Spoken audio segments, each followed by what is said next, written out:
Nigeria's former Minister of Finance, Chief Olu Falae, says the recognition of June the 12th as Democracy Day in Nigeria has put to rest the issues surrounding the struggle. But the elder statesman, who was jailed for his activism during the June 12th struggle, is disturbed about issues like corruption, senseless killings, electoral fraud, amongst others, which throw shades on the nation's 21 years of uninterrupted democracy. In this interview with Ayodeji Moradeyo, the former presidential candidate of the All Nigeria People's Party restates his position that there is no alternative to restructuring. Be it under military regime or this present democratic dispensation, Chief Olu Falae is one name that rings a bell in the Nigerian political space. He was the secretary to the government of the Federation and Minister of Finance during the Ibrahim Babangida military government. This interview gave him opportunity to review Nigeria's performance since the return of democratic government. The elder statesman expressed growing concerns on the exalted place of money in the country's electoral system. As far as he is concerned, people hardly cast uneduced ballots. It will be pretentious to argue that we are in a democracy.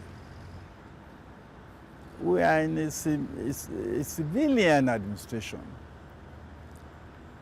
because the essence of democracy is that the government of the day is the choice of the people. And it is not so now. You know and I know that at election time, these days, we buy votes. The election goes to the highest bidder, so that those who rule us, who govern us, are really not the choices of the people. They are the dictates of money. So to that extent, it is not democratic.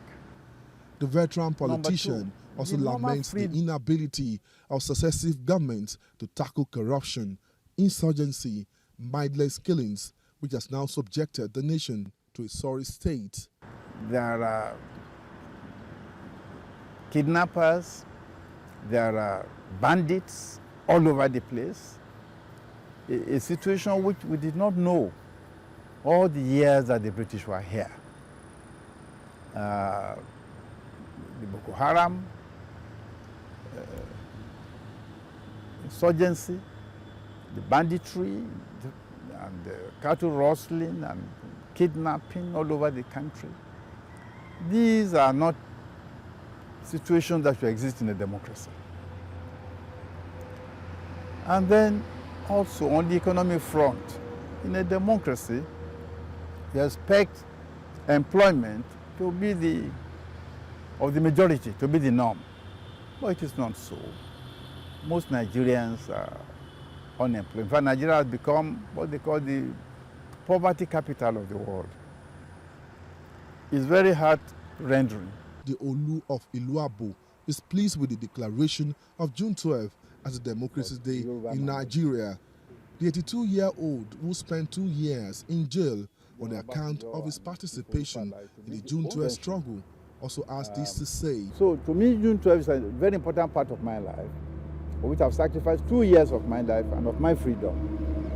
And I'm happy that Nigeria has chosen June 12th as Democracy Day, because the other dates that were being used in the past don't have the same kind of significance. Is it Empire Day, birthday of the Queen of a foreign country, or some historical day which is significant to some people but not to others?